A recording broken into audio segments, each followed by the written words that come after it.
There's hundreds of thousands of wineries in the globe. Every family, every person has a story. Everybody wants to make good. Well, that's why we keep it cozy and small. Family is our core. First of all, it's family, and then there's the rest.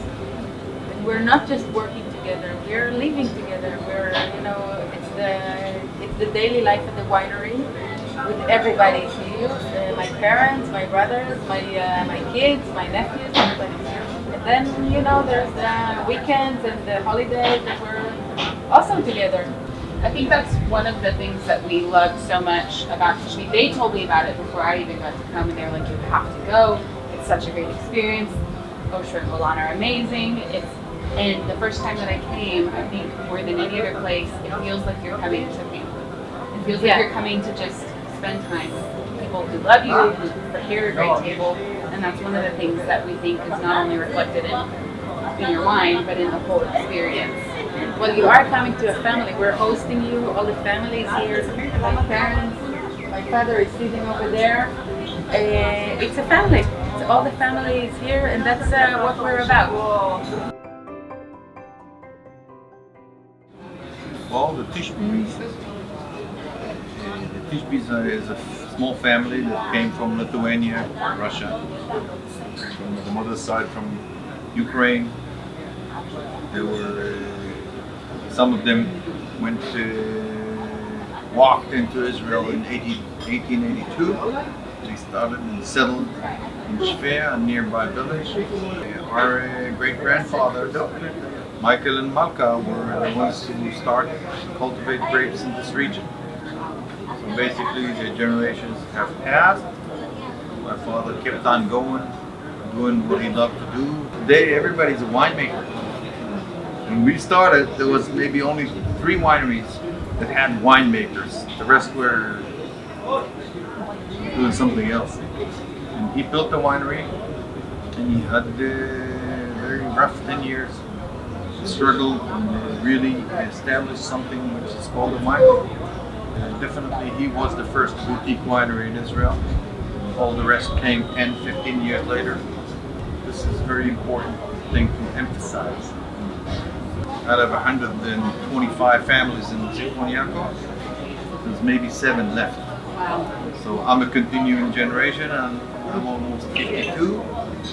So you can see where it's going. We decided that about 20 years ago, we're producing.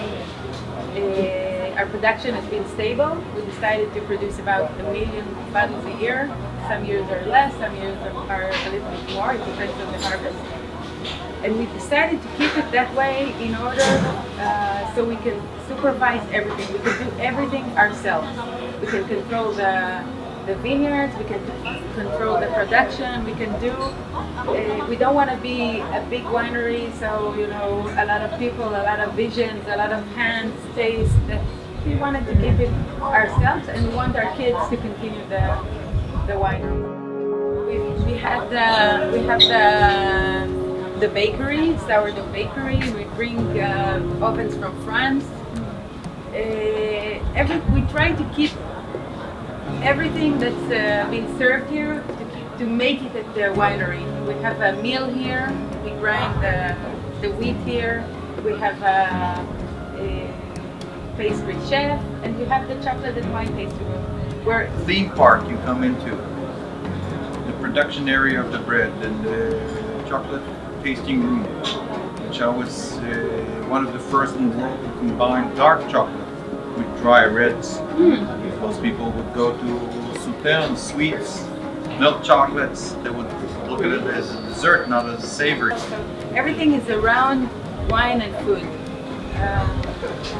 I said this earlier, like when we started Israeli Good Wine, that's what we wanted to translate to people. Is we don't just want to put wine in a box and send it. We want to invite them into experience. If they haven't been to Israel, or even if they have, we want to invite Israel into their homes. Yeah, it's all about people. Yeah, I think people are making wine. It's not just the wine. It's always the people behind the bottle. If you had one thing you would want to say to Americans, either share about Israel, about yourselves, about the wine, whatever. One thing you would want to say to Americans, just that. You're invited. Welcome to Israel. Come and see for yourself. Exactly. Don't bring a helmet. That's good.